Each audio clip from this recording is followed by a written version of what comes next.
জং ধরা টিনের ছাপড়া কুঁড়ে ঘরটাকে পরিপাটি করে রাখার জন্য সকাল ৬টায় ঘুম থেকে উঠতে হয় আমাকে, আর ওই যে প্ল্যান ওয়াইজ কাজ করতে হয়। তাই জন্য সকাল ৬টার আগে ওঠার চেষ্টা করি, তবে অনেক সময় কি হয়, অনেকটাই দেরি হয়ে যায়। আর এদিকে বলো তো, তোমাদের সাথে কেন বললাম বলো তো জং ধরা টিনের ছাপড়া কুঁড়ে ঘর? এই যে আমার কুঁড়ে ঘর বলতেই রান্নাঘরটা দেখতে পাচ্ছ, সেটাকে এক প্রকার কুঁড়ে ঘরই বলতে পারো। উপরে ছাপড়া আর ভেতরে কিন্তু জং ধরা টিনগুলো কিন্তু অনেকটাই জং ধরা ছিদ্রযুক্ত ঘর। তাই জন্য এই ঘরটাকে কিন্তু আমি বিভিন্ন ধরনের নাম দিয়ে থাকি। আর এদিকে দেখো, সকাল ৫টায় ঘুম থেকে উঠেছিলাম, তবু কিন্তু ওই যে ৫টায় উঠে ব্যায়াম করলাম, শরীরচর্চা তো একটু করতে হয়। তাই জন্য সেসব সেরে তারপরে এই সকাল ৬টা থেকে আমার ব্লগটা শুরু করলাম। প্রথমেই আমি কুঁড়ে ঘরের দরজাটা খুলে লাইটটা অন করলাম, জানালাটা খুলে দিলাম, তারপর সোজা চলে গেলাম বাইরে গিয়ে এই যে প্ল্যান্ট দেখতে পাচ্ছ, তোমরা তো অবশ্যই জানো এই প্ল্যান্টটাকে আমি রাতের বেলা বের করে রাখি, তো সেই অনুযায়ী সকালবেলা আবার কিন্তু ঘরে রাখি এনে। তো যাই হোক, সকালবেলা ঘুম থেকে উঠেই কিন্তু প্রথমে আমি এই প্ল্যান্টটাকে ঘরে এনে ফ্রিজটার উপরে রাখি। আর এদিকে দেখো কাণ্ড, তোমাদের সাথে কথা বলতে বলতে তোমাদের গুড মর্নিং উইশ করতে ভুলেই গেছিলাম।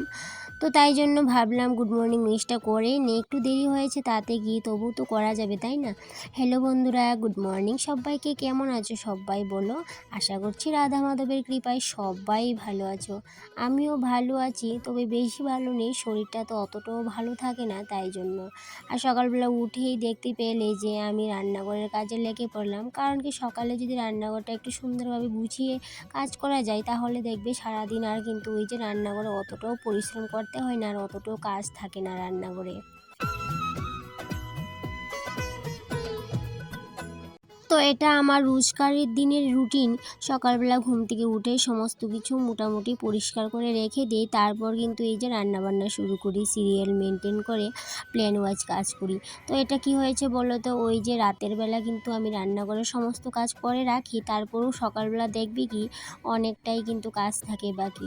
রাতের বেলার সকরা বাসন, তারপরে গ্যাসের চুলা মোছা সমস্তটাই করে রাখি, তারপরেও কিন্তু অনেক কাজ থাকে।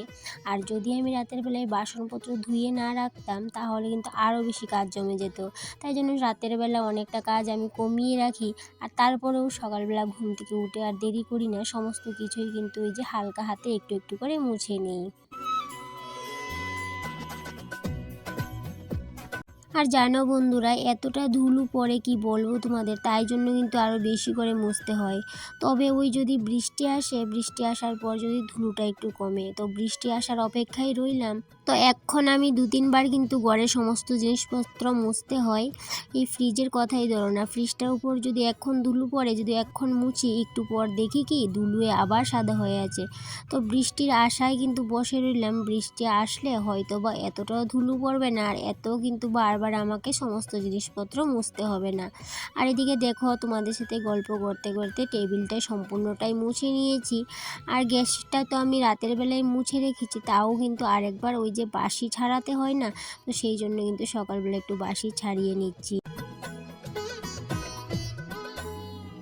তবে কিন্তু আমি রাতের বেলা অনেকটাই কাজ কমিয়ে রাখি, এই যে সকরা বাসন ধোয়া, তারপর গ্যাস মোছা, ঘর মোছা সমস্তটাই করে রাখি, তারপরেও কিন্তু সকালে অনেকটাই কাজ থাকে। আর যদি ওইগুলাও করে না রাখতাম, তাহলে কিন্তু আরও কাজ বেড়ে যেত। তো যাই হোক, সেগুলো করে রাখার জন্য আমার অতটাও কিন্তু চাপ পড়ে না সকালে।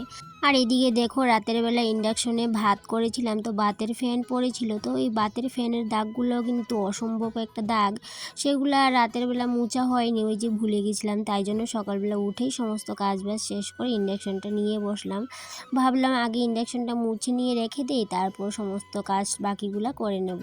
এদিকে কি হয়েছে বলো তো, এই যে আমার ঘরটা দেখতে পাচ্ছ, উপরের ছাপরা আছে ঠিকই টিনের, আর জং ধরা টিনগুলা, আর নিচে মাটি, এই যে মাটির উপরে এই পলিথিন পাতানো আছে।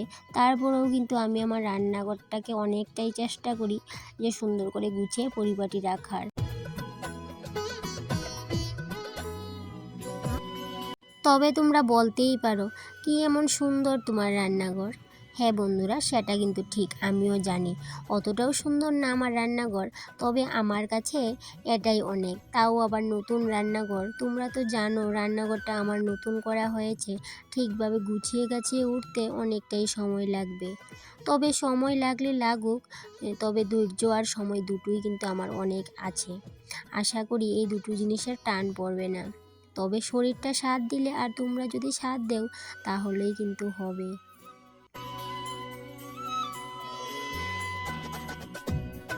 তবে এতক্ষণ যা যা কাজকর্মগুলো আমি রান্না করে করেছি সমস্তটাই কিন্তু প্ল্যান ওয়াইজ করতে হয়, না হলে কি হয় বলো তো, ওই যে কাজের কোনো মিলমিশ পাওয়া যাবে না, আর ওই যে সমস্ত কাজও কিন্তু গুছিয়ে ঠিকভাবে করে উঠতে পারবো না, সমস্ত কাজই কিন্তু প্যাচ লেগে যাবে।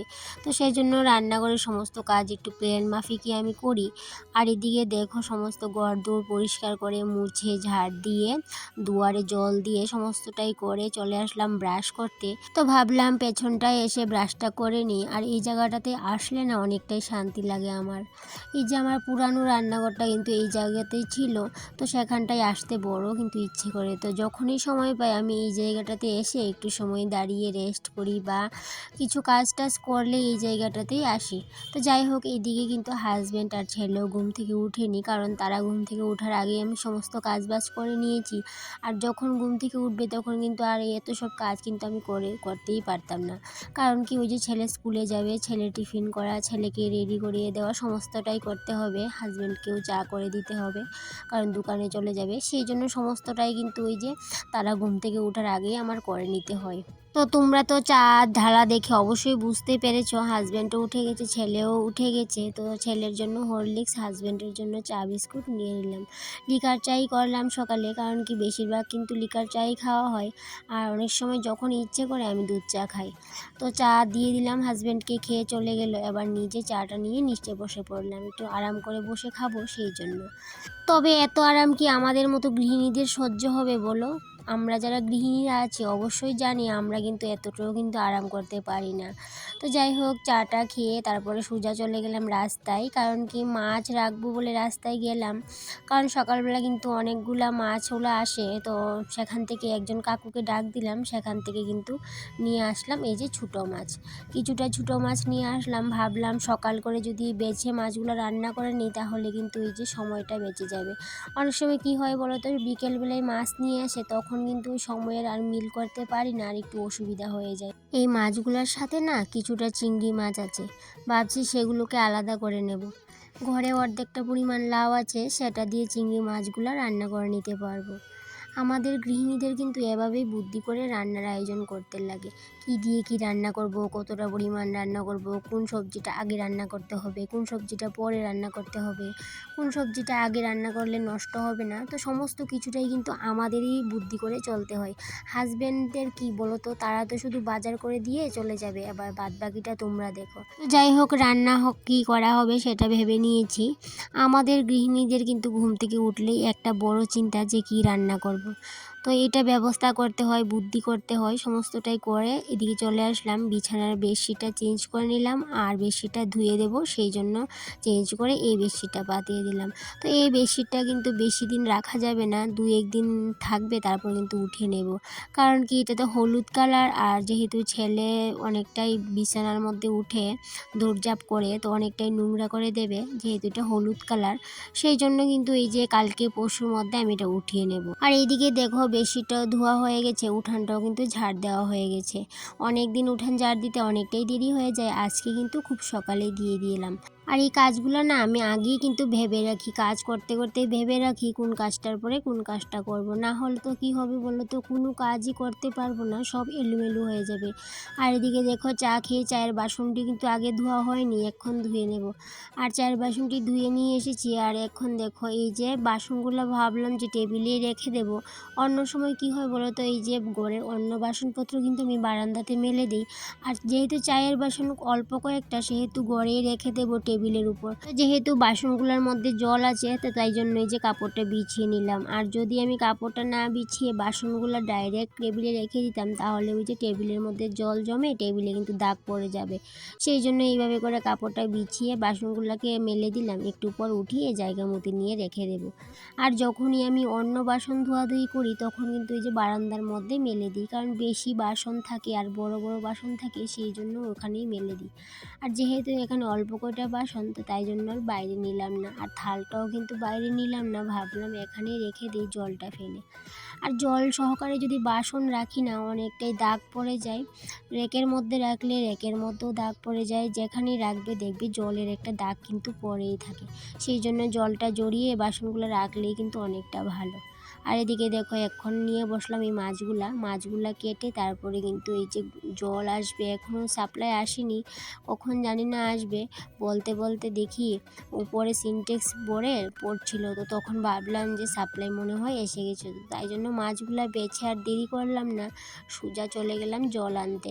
কারণ কি আমাদের এখানে তো একবারই জল দেয়, আর যেহেতু তুলা জল সাপ্লাই বাদে কিন্তু আমাদের বাড়িতে জলের আর অন্য কোনো ব্যবস্থা নেই, সেই জন্য যে সাপ্লাই আসলে সময় মতো কিন্তু জল সমস্ত উঠিয়ে রাখতে হয়। ঘরে লাল ড্রামে 1 ড্রাম ভরে রাখি, আর এদিকে ফিল্টারটাতে রাখি, আর 1 বালতি রাখি, সেটা দিয়ে কিন্তু চলে যায়। আর বাইরে ট্যাঙ্কি তো আছে, আর উপরে সিনটেক্সও আছে। আর এদিকে দেখো সমস্তটাই করে জল উঠিয়ে মাছ বেছে সবজিপাতি কেটে এখানটায় রেখে দিলাম। এবার যাব স্নান করতে, স্নান করে পুজো দিয়ে তারপর কিন্তু এসে রান্না বান্না করব। এখানে বেগুন কেটেছি মাছ দিয়ে করব, আর লাউ, তোমরা তো বললামই তোমাদের সাথে লাউ দিয়ে চিংড়ি করব। দেখো করাও হয়ে গেছে, স্নান করে এসে তরকারিটা করলাম, কারণ কি রান্নাটা আর তোমাদের সাথে আজকে শেয়ার করলাম না। মাছ দিয়ে বেগুন দিয়ে করলাম, উস্তা ভাজা করলাম, টক ছিল আগের, আর এখানটায় লাউ দিয়ে চিংড়ি মাছ। আর এদিকে দেখো নিয়ে বসে পড়লাম, ছেলের হাজব্যান্ডের আগেই খাওয়া হয়ে গেছে, এখন শুধু আমি খেয়ে নিচ্ছি। তো যাই হোক বন্ধুরা, আজকের ব্লগটা এই পর্যন্তই, আবার দেখা হবে পরবর্তী ব্লগে। সবাই ভালো থেকো, সুস্থ থেকো, টাটা।